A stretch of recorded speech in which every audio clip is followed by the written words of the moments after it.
Tonight, several breaking stories as we come on the air. President Biden's call to action from the cliffs of Normandy to stay true to what America stands for. In the U.S. tonight, the fiery plane crash, the adults and children pulled from the small plane by Good Samaritans. Also, the flame seen shooting from a passenger jet, the emergency landing, and bracing for severe storms tonight and tomorrow. First tonight, President Biden on the world stage with the lessons from the heroes of D-Day. The president on the urgent need to defend democracy and freedom, and America's alliances, he argued, are more important than ever, saying democracy begins with each of us. Mary Bruce traveling with the president. The news here at home tonight, that fiery plane crash in a front yard, 2 adults and 2 children pulled from the wreckage by Good Samaritans. The pilot had been desperately looking for a place to land. Also, the emergency landing after flames were seen shooting out from a passenger jet moments after taking off. We are also watching the threat of severe storms tonight and tomorrow, the potential for damaging winds, and we're tracking the dangerous heat building across this country so early on in the season. The Hunter Biden trial tonight, Hunter Biden fighting back tears today, growing emotional as his own daughter testified on the stand. Will Hunter Biden testify next? Supreme Court Justice Clarence Thomas officially acknowledging trips paid for by a Republican megadonor, including a vacation to Bali. The race for president, and tonight Donald Trump arguing sometimes revenge can be justified. The images tonight, the theft on a front porch, grabbing a package just put down by a delivery driver. That driver still standing right there. Where this played out and what the thief escaped with. And one final spin for Pat Sajak. Tonight, Vanna White here at her emotional goodbye. And what Pat Sajak once said about why Wheel of Fortune has connected with so many. From ABC News World Headquarters in New York, this is World News Tonight with David Muir. Good evening. We are just back from Normandy tonight. Our time spent with World War II veterans who made the trip back is something we won't forget. And we do begin tonight with President Biden on the world stage with lessons today from those World War II heroes. The president speaking atop the cliffs of Normandy, honoring our veterans, the place where Army Rangers scaled that cliff under gunfire, enduring terrible losses. Saying today those brave American sons would expect us to stand up for democracy and to stand with our allies rather than going it alone, drawing a direct line from World War II to Russia's war in Ukraine today. The president making the case to Americans back home that democracy begins with each of us. ABC's chief White House correspondent Mary Bruce traveling with the president, leading us off from Paris tonight. In Normandy today, standing on the very cliffs Army Rangers scaled to liberate Europe from the Nazis, President Biden declaring the voices of those soldiers are once again calling Americans to action. They are summoning us, and they're summoning us now. They ask us, what will we do? They're not asking us to scale these cliffs, but they're asking us to stay true to what America stands for. He didn't mention Donald Trump by name, but clearly cast Trump's isolationist America First stance as an affront to the men who sacrificed on D-Day. They stormed the beaches alongside our allies. Does anyone believe these Rangers would want America to go it alone today? The president insisting the men who fought and died on these beaches 80 years ago would want America to defend Ukraine now in its war against Russia. They stood against Hitler's aggression. Does anyone doubt that they would want America to stand up against Putin's aggression here in Europe today? Earlier, Biden meeting with Ukrainian President Zelensky, apologizing for the delay in approving new military aid and blaming Republicans. I apologize for those weeks of not knowing what's going to happen in terms of funding. Some of our very conservative members who are holding it up. But we got it done finally.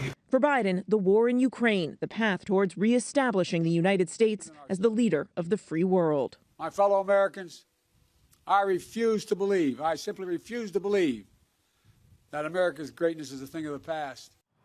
The president today echoing the words of Ronald Reagan, who 40 years ago at the same location declared the men who took those cliffs helped free a continent and end a war. The president today making it clear not just to voters back home, but also to the world, the sharp contrast between him and Donald Trump as he tries to make clear what's on the line in this election. David. Mary Bruce leading us off tonight. Mary is in Paris for us. Thank you. We do have a lot of other news to get to tonight as well. That fiery plane crash in a front yard just outside Denver. 2 adults and 2 children were pulled from the wreckage by Good Samaritans. The pilot had been desperately looking for a place to land. Coming down in that neighbor's front yard. ABC's Mola Lenghi on the scene for us.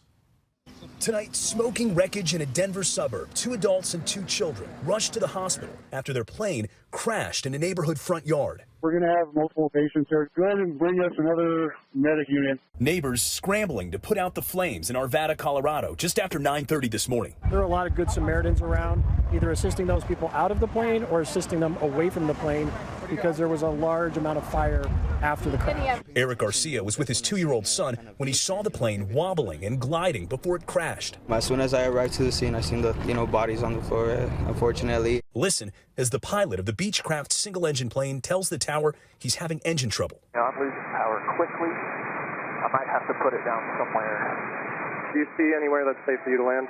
I'm trying to find a field or a part. I've got something in sight. I don't know where I am. There was so much fuel on board late today after the scene was cleared, it reignited. Firefighters beating back the flames once again. Well, David, you can see what's left of the plane there behind me. The NTSB, who's leading this investigation into the crash, says this plane was built in 1969, making it 55 years old, David. 1969. All right, Mola Lenghi on the scene. Mola, thank you. Also, the terrifying moments for more than 400 passengers and crew aboard an Air Canada flight from Toronto to Paris. The Boeing 777 was forced to make an emergency landing just after takeoff. Flames pouring from one of the plane's engines. Air Canada tonight saying the situation was quickly stabilized, the plane landing safely back in Toronto. The airline saying the problem was caused by a compressor stall, which can occur when debris becomes lodged in the engine, disrupting the airflow.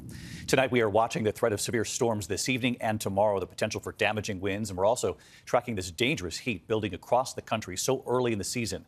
Meteorologist Lee Goldberg of our station here in New York, WABC, tracking it all for us. Hi, Lee.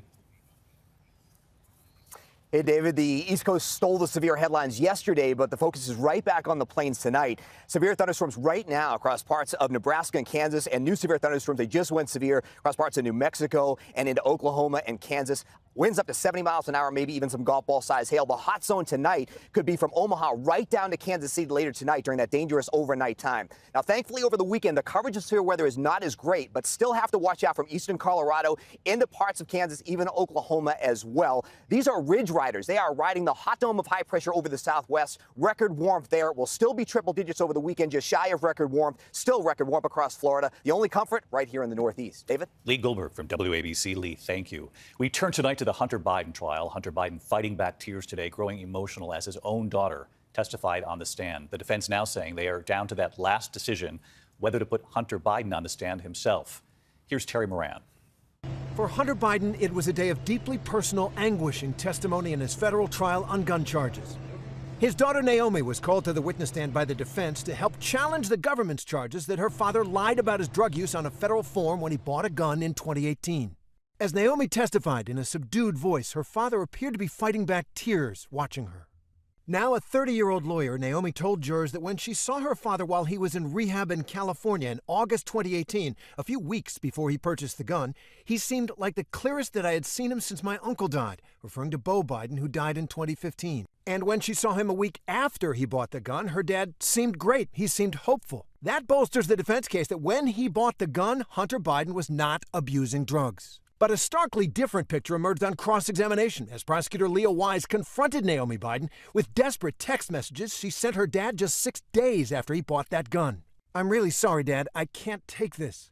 I just miss you so much. I just want to hang out with you." Hunter texting back, "I'm sorry I've been so unreachable. It's not fair to you."